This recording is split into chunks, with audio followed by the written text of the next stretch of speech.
Hey guys, so today I'm gonna be looking at why a friend became an ex-friend. So yeah, let's just get right into the video. My friend and I really bonded while I was going through a big breakup. She comforted me, consoled me, kept me company. A month after my breakup, her boyfriend also broke up with her, so we were misery companions. But then I met someone. This happened months later. My relationship first began as super exciting and casual, but I was really into him and my friend did not approve of him at all. As my relationship evolved, I started telling her less and less information about it because she'd always tear it down. She'd beg me to go out hunting for dudes with her, and how could I? I was already falling for someone else. As we began to drift apart, she'd reach out constantly so we could catch up. And when we did, the first thing she'd ask was, "So how's it going with your man?" Me, fine.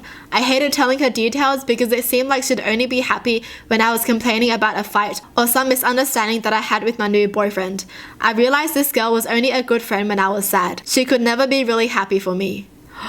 So she's only there for like the tea, you know, the tea. Wait, that's so weird.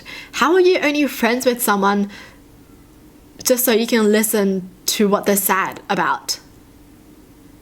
I had this one friend that was constantly leeching emotional support off me, which I gave very willingly, but when stuff hit the fan, she was never really present for me. Anytime I shared, she brought it back to herself. Oh, so this person just likes talking and never listening? That's the worst. The worst happened when after her breakup, I had her over my parents' house. We were teens and was set to give her a nice night out. But there was a pretty traumatic event that happened in said house and she looked me point blank in the face and said, "We're still going out, right?" I eventually dropped her like a bad habit.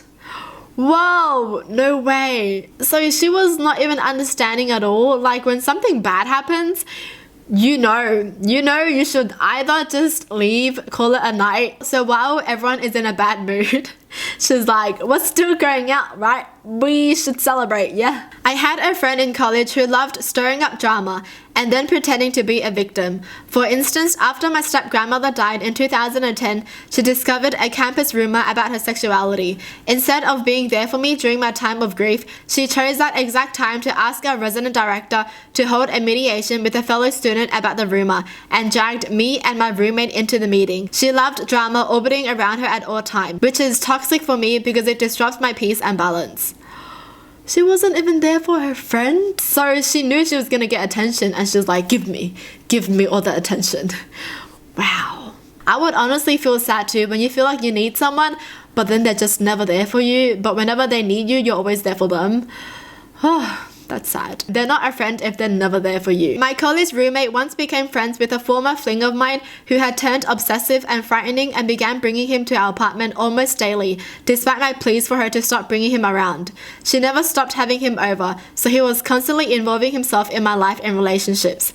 Finally, I had to move out to get away from him. Why would you do that when you know this has happened to your friend? When you know how he treats your friend? Why would you still try to get close with him? And they didn't even listen to the friend's pleas when they've been telling you how they fear this person. That is such a bad friend. I realized that I only ever heard from her when she needed/wanted something. I stopped reaching out to her as an experiment and didn't hear from her for close to a year when she called me because she wanted help fixing a broken piece of furniture. Whoa, 1 year? They stopped talking for a year? And the first thing they talk about when they start talking is to get help. Wow. That's honestly a very big sign that your friend just isn't trying to be a friend, you know? They're just there to use you kind of thing. She did plenty, but the following items were the big ones. 1. She threw my cell phone in the street completely unprovoked. 2. She kicked a 6-pack of empty bottles in my living room, putting myself and my dog at risk of cutting ourselves on broken glass. Oh!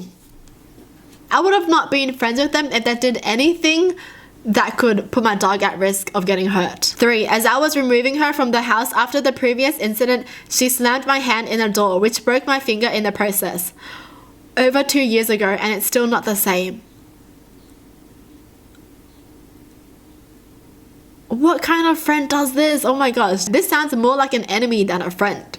4. She begged me to come as my +1 to her friend's wedding, got too drunk and was kicked out of the wedding. This This girl is wild. At this point, instead of waiting for the pre-arranged ride to show up, she decided to leave in her parents' brand new leased car. She totaled it and then returned it to the venue. This shut the wedding down about an hour early. Whoa, all of this? I mean, honestly, if my friend threw my cell phone just because, I would be like, I can't believe they were still friends since the second one. We made the classic mistake of moving in together. I quickly realized she was possessive and very jealous. She was mean to my other friends, very condescending. She couldn't stand it if I went out with other people. She would become very weird if we went out and a guy flirted with me, or if I started talking to a guy. It wasn't anything like she was in love with me. She was just very insecure. Oh, so she's getting mad that her friend is getting all the attention, or like she's just mad that her friend has friends?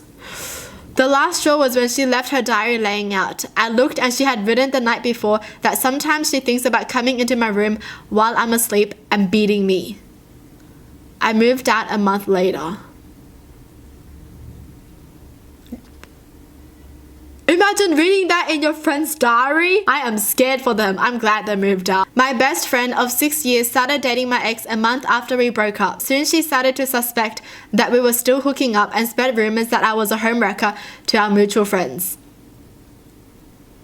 I was initially planning on talking to her to clear up any misunderstandings, but then found out that they had been hooking up while I was still dating him.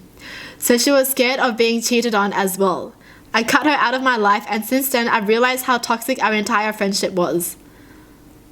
Whoa, hold on a second. So it says they were hooking up while that friend was still dating him. So the guy was cheating and she was afraid that the guy was gonna cheat on her when the guy wasn't even dating her. I'm so confused.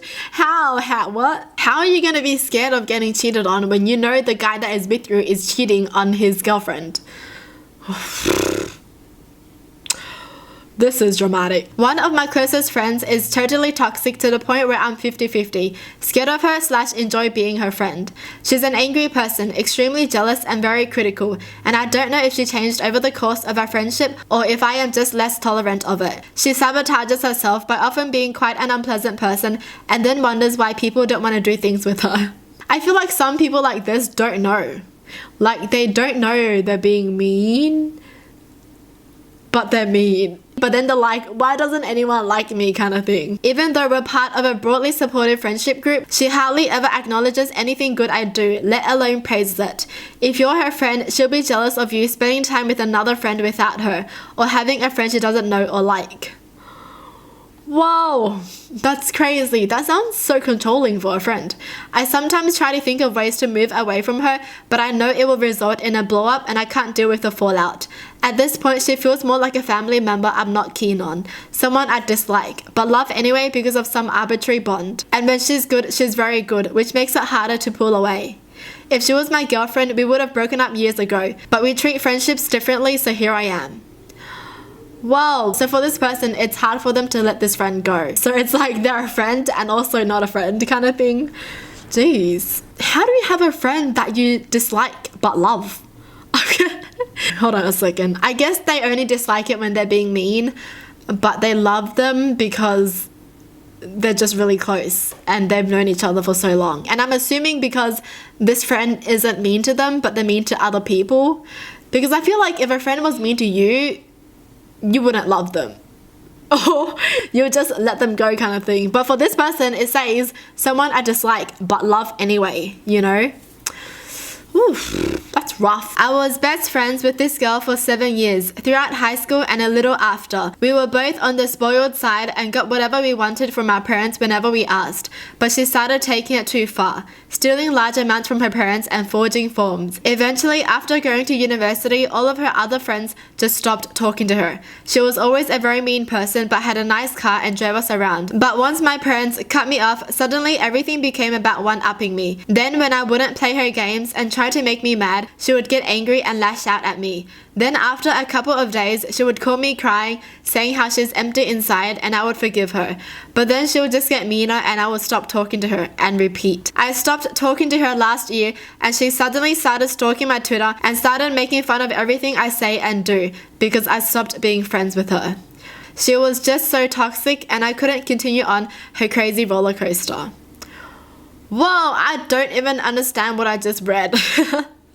Because I don't even know what went on, like what happened. This post was actually a roller coaster ride. I don't even know what happened, honestly. So I guess she was just mean and emotional. Oh my gosh. Well, that's it for the video. Hope you guys enjoyed. Tell me in the comments down below what your thoughts are. And as always, thanks for watching. Hope you guys liked it. And I'll see you guys next time. Bye.